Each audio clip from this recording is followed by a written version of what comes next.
September 27th, 1942. The sun hung low over Guadalcanal's coast. Signalman First Class Douglas Munro stood at the helm of his Higgins boat, scanning the shoreline through field glasses. Behind him, 4 more boats waited. In front of him, 500 Marines were trapped. This was Point Cruz, a killing ground. The Marines had pushed too far inland. Now Japanese forces surrounded them on 3 sides. The ocean was their only escape route, and Douglas Munro was their only chance. He was 22 years old, born in Vancouver, raised in Cle Elum, Washington. He joined the Coast Guard in 1939 with his best friend, Raymond Evans. They were inseparable. The other Coast Guardsmen called them the Gold Dust Twins. Munro had volunteered for this mission. He didn't have to go. Someone had to coordinate the evacuation of the trapped battalion. Someone had to lead the boats in. He raised his hand. Now he was here. The time was 14:30 hours. The tide was falling. If they didn't extract the Marines soon, the boats wouldn't have enough water to reach the beach. The men would be stranded, overrun by nightfall. Munro checked his watch. He keyed the radio. "All boats, follow my lead. Stay tight. Don't stop until we hit the beach." His voice was steady, calm. The other coxswains responded one by one. Munro pushed the throttle forward. The boat surged toward the shore. The Japanese saw them coming. Machine gun fire erupted from the tree line. Rounds snapped through the air. Water geysers exploded around the boats. Munro didn't flinch. He kept his course steady, straight toward the beach. "Keep going," he shouted over the engine noise. "Get those Marines." The first boat hit the sand. Marines poured out of the jungle.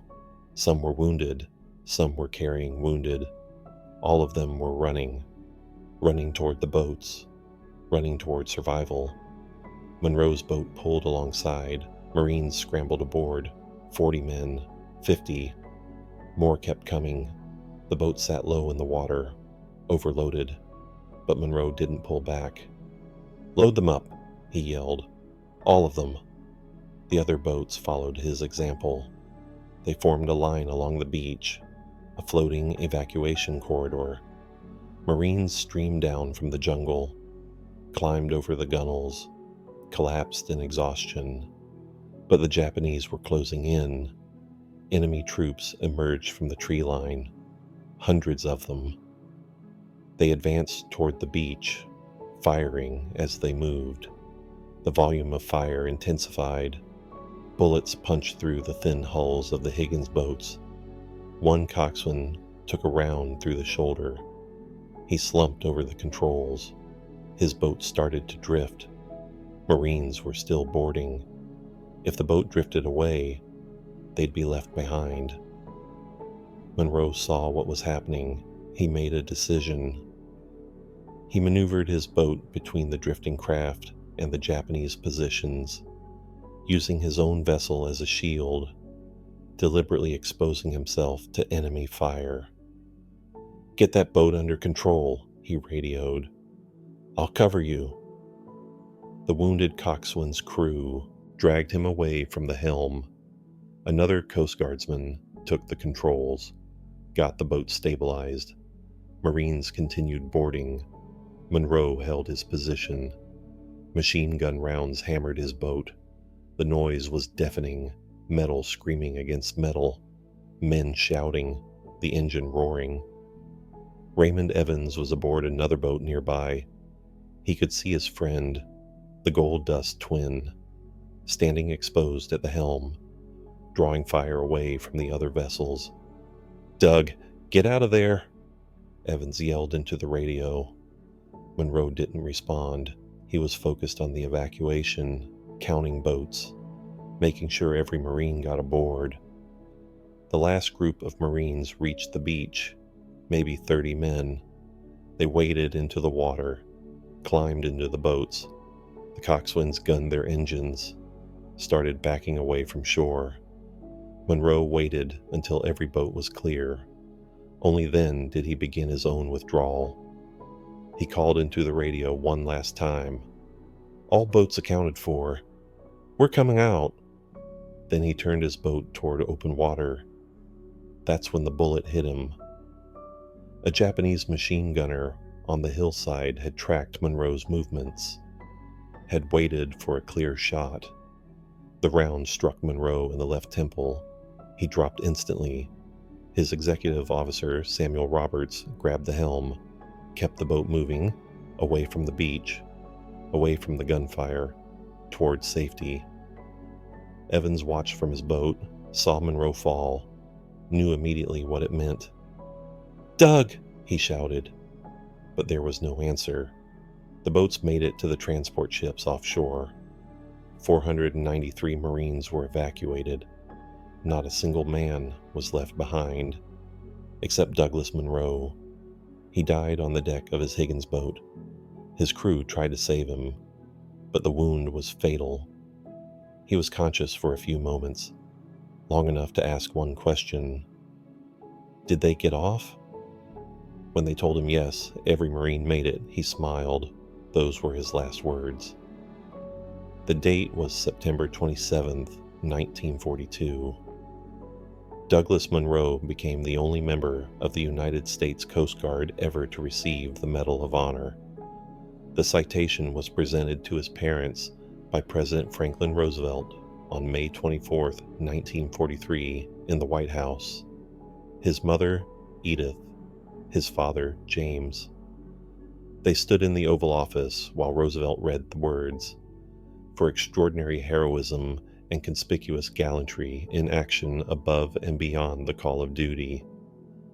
Colonel Lewis Puller, the Marine commander who witnessed the evacuation, wrote the nomination.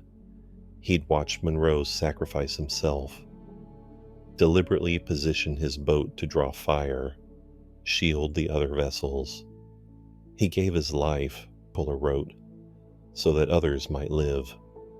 Admiral William Halsey endorsed the recommendation, said Munro's actions exemplified the highest traditions of naval service. The men Munro saved went on to fight at Tarawa, at Saipan, at Iwo Jima. They survived the war because a Coast Guard signalman from Washington State put their lives before his own. For decades after the war, a man named Mike Cooley walked 3 miles every day from his home in Clay Elam to Munro's grave at Laurel Hill Memorial Park. He raised and lowered the flag every single day for 30 years, even when he was sick. Cooley had been Munro's childhood friend. He never missed a day, not once. When Cooley died in 1999, the community installed a lighted flagpole at the grave so the flag could fly continuously. It still flies today. Munro's sister, Patricia, tried to enlist in the Coast Guard Women's Reserve after her brother's death. She wanted to serve like he did, but she was rejected, too underweight. She named her son Douglas after her brother. He joined the Coast Guard Reserve, retired as a commander. In Guadalcanal at Point Cruz, there's a memorial, a simple stone marker overlooking the water where Munro made his stand. Every year, on September 27th, Coast Guard personnel lay a wreath. The Marines who were there that day never forgot. Some of them returned to Point Cruz decades later, old men by then.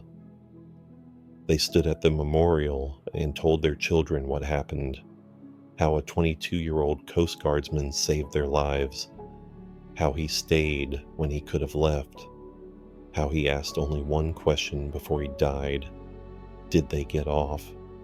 The Coast Guard remembers Douglas Munro every September 27th. It's an unofficial holiday, a day of reflection, a reminder that heroism isn't about glory. It's about doing what needs to be done, when it needs to be done, regardless of the cost. Munro didn't fix a fuse with bubble gum. He didn't discover a bomb. He didn't stop a sabotage plot with quick thinking and luck. He did something harder, something that required no improvisation, no clever solution, just courage and the willingness to die so others could live. That's why he's the only Coast Guard Medal of Honor recipient in history. Not because he survived, but because he didn't.